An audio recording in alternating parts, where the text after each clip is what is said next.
एक ज़माना था, हमारे बड़े जो थे, हमसे जो बड़े लोग थे, सीनियर लोग थे, वो हमें बताया करते थे कि जनाब पहले क्या फ़िल्में होती थीं, नील कमल, कटी पतंग, क्या गाने होते थे, राजेश खन्ना के गानों की बातें होती थीं और हमें समझ भी नहीं आता था कि उन फ़िल्मों में ऐसा क्या है। फिर उसके बाद हमने जो फ़िल्में देखीं, हम आज तक उनके शहर में गिरफ़्तार हैं कि क्या फ़िल्में होती थीं।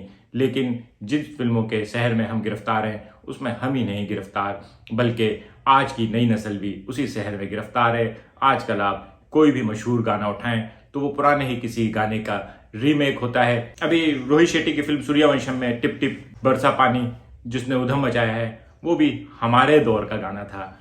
तो इसी तरह से इस वक्त पाकिस्तानी जिस फिल्म ने पूरी दुनिया में रिकॉर्ड कायम किए हैं, वो भी दरअसल उसी ज़माने की, वीसीआर के ज़माने की, 80s की फिल्म मौला जट का रीमेक थी। और अब रोहित शेट्टी साहब 1982 की फिल्म अंगूर का रीमेक लेकर आ रहे हैं सर्कस के नाम से। सर्कस और मौला जट पे क्यों मैं ये आज का व्लॉग बना रहा हूं, ये मैं आपको अभी बताता हूं। उससे पहले आप लोग मेरा चैनल सब्सक्राइब करें और बेल आइकॉन भी प्रेस कर दीजिएगा जब चैनल सब्सक्राइब करेंगे तो। शुक्रिया जी।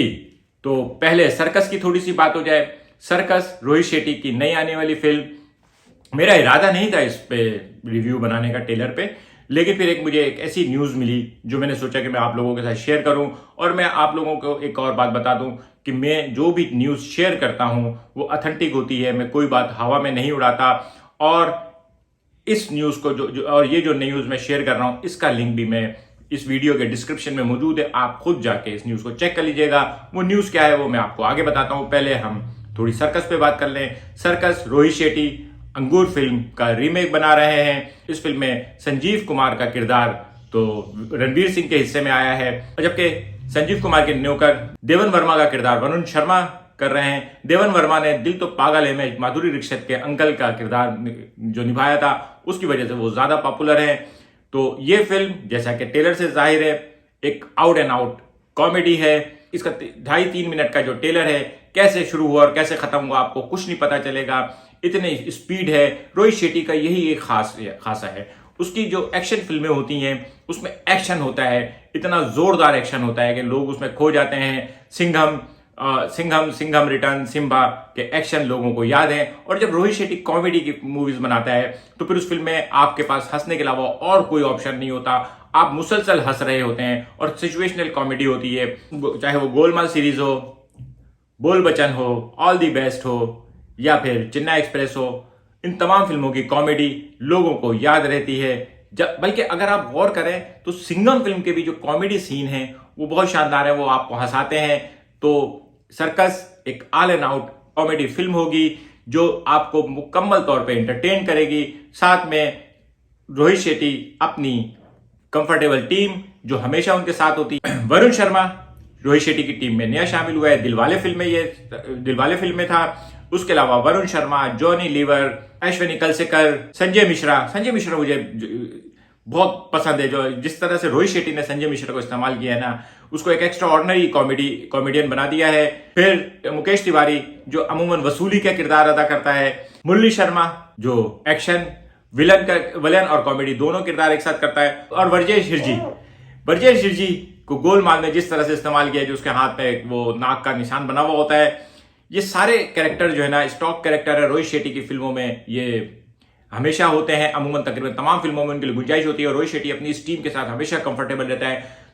अजय देवगन का भी कैमियो एक्सपेक्टेड है क्योंकि स्टार कास्ट में अजय देवगन का भी नाम आ रहा है, जबकि दीपिका का गाना हम थोड़ा सा देख चुके हैं, तो दीपिका का भी कुछ ना कुछ रोल अगर नहीं भी हुआ तो शायद आइटम नंबर होगा। ऑल एंड आउट सर्कस एक शानदार कॉमेडी इंटरटेनमेंट फिल्म होगी। अंगूर जिन लोगों ने नहीं देखी उन्होंने मिस किया, जिन्होंने देखी उनको मालूम है कि वो कितनी शानदार कॉमेडी थी।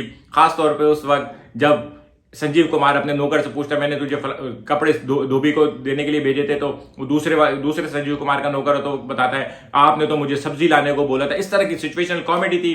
कॉमेडी ऑफ एरर को रोहित शेट्टी ने बहुत अच्छे तरीके से कैश किया है और ये तो पूरा प्योर टॉपिक की कॉमेडी ऑफ एरर है। तो अब देखते हैं 23 दिसंबर को ये फिल्म क्या कमाल करती है। और हाँ, मैं आपको एक और बात बता दूं, पोस्ट पेंडेमिक में हिंदी मूवीज को बहुत बड़ा कारनामा अंजाम देने में नाकाम रही है। अगर कोई फिल्म कामयाब भी हुई है तो वो डब्ड मूवी थी। KGF, बाहुबली, RRR, पुष्पा, ये तमाम फिल्में बॉलीवुड की नहीं थी, साउथ मूवीज थी जो हिंदी डब में थी। इन्होंने बहुत बिजनेस किया और पोस्ट पैंडेमिक में अभी तक अगर कुछ फिल्मों ने खास कोई बिजनेस किया है तो उसमें सूर्यवंशम, भूल भुलैया और ब्रह्मास्त्र। लेकिन ब्रह्मास्त्र बिजनेस करने के बावजूद भी एक नाकाम फिल्म कहलाती है, फ्लॉप फिल्म कहलाती है, क्योंकि उसका बजट बहुत ज्यादा था, तो इसलिए उसको अपना बजट वसूल करने में ही मुश्किल पड़ गई। जबकि दृश्यम, अजय देवगन की, ये बहुत दिनों बाद बॉलीवुड की कोई मूवी आई है जो शायद 200 करोड़ का बिजनेस करने वाली है। अब आते हैं हम अपने मौला जट पे। मौला जट ऑलरेडी पाकिस्तानी कामयाब तरीन फिल्म, इसने नए रिकॉर्ड बनाए हैं। इस हफ्ते जबकि इसके सामने टिच बटन और जर्रार थी, इसने तकरीबन इन दोनों फिल्मों जितना बिजनेस किया, यानी 2 नई फिल्मों के सामने ये 8वें हफ्ते में उतना बिजनेस करने में कामयाब रही। ये किसी भी फिल्म के लिए एक आउटस्टैंडिंग अचीवमेंट होती है। पूरी दुनिया में इसकी शानदार नुमाइश जारी है और 2 दिसंबर से यूके में इसका एक और वर्जन, अनकट वर्जन या डायरेक्टर कट जिसको कहा जाता है, वो रिलीज हुआ है और काफी ठीक ठाक सिनेमाओं में रिलीज हुआ है। उसकी लिस्ट भी मैं आपके साथ ये शेयर कर रहा हूं, आप देख सकते हैं। लेकिन नया क्या है आज इस व्लॉग में मौला जट को शामिल करने की वजह क्या है? तो दोस्तों, सबसे अहम बात यह है कि मौला जट 23 दिसंबर को सर्कस के साथ ही इंडिया में रिलीज हो रही है। ये एक रिपोर्ट है, इंडिया की मशहूर फिल्मी वेबसाइट बॉलीवुड हंगामा ने यह खबर दी है। ये किसी सोशल मीडिया फेसबुक की खबर नहीं है और उनके मुताबिक इस फिल्म को जी स्टूडियो जो है वो इंडिया में रिलीज करने में इंटरेस्टेड है और उनकी पूरी कोशिश है कि ये 23 दिसंबर को सर्कस के साथ रिलीज हो। क्या मंजर होगा, एक तरफ 1982 की सुपरहिट फिल्म अंगूर का रीमेक सर्कस और दूसरी तरफ 1980 की सुपरहिट फिल्म मौला जट का remake the legend of Maula Jatt India में लोगों के सामने होगी। आज की यंग नस्ल को पता चलेगा कि 80s का सिनेमा कैसा होता था। 80s के सिनेमा में VFX नहीं थे, बहुत अच्छे, बहुत बड़ा बजट नहीं होता था, लेकिन कहानियां होती थी, कुछ कंटेंट होता था। और आज जबकि फिल्मी दुनिया में इंतहाई शानदार VFX है, बहुत ज्यादा पैसा लगाया जाता है, लेकिन जब कभी भी कंटेंट की जरूरत पड़ती है तो फिल्म बनाने वालों को 80s और 90s की फिल्मों की तरफ जाना पड़ता है और कंटेंट वहां से लाना पड़ता है। ये एक बहुत शानदार मुकाबला देखने को मिल रहा है। दोनों फिल्में बिल्कुल मुख्तलिफ हैं, लेकिन दोनों फिल्में मास को बहुत ज्यादा अट्रैक्ट करने वाली हैं। मासिस की नब्ज को रोहित शेट्टी से अच्छा किसी ने नहीं पहचाना है। यही वजह है कि रोहित शेट्टी की हर फिल्म अपनी पिछली फिल्म से ज्यादा सक्सेसफुल होती है। उसने एक हिट फार्मूला रखा हुआ है। लोगों को यह सोचने नहीं दो कि इस फिल्म में कहानी में क्या झोल था, कहानी में क्या गलती थी। Fast pace, action, comedy, entertainment, और लोग सब कुछ भूल के बाहर जब आते हैं तो वो कहते हैं पैसा वसूल। और यही चीज मौला जट में भी है। मौला जट एक अलग स्टाइल की, लेकिन वो भी एक मास अपीलिंग मूवी है। लोग उस पर सीटियां बजाएंगे, तालियां बजाएंगे।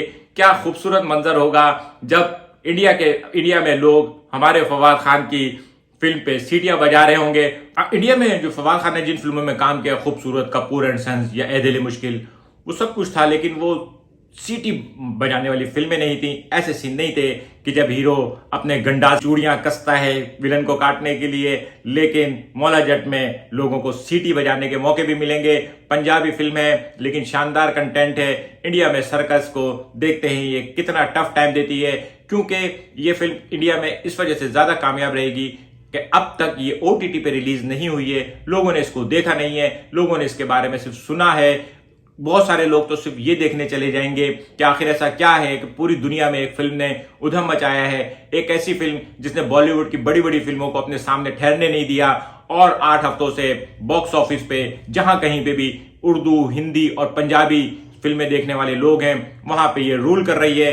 तो यकीनन अब ये फिल्म इंडिया से भी ठीक ठाक पैसे कमा के लाएगी और साथ ही हो सकता है इसी के जरिए फिर हमारे पाकिस्तान में इंडियन फिल्में रिलीज हों और इन दोनों ममालिक के दरमियान अगर फिल्मों का तबादला हुआ तो फिल्म देखने के शौकीन लोगों के लिए इससे अच्छी खबर क्या हो सकती है। मिलेंगे अगले किसी व्लॉग के साथ। शुक्रिया।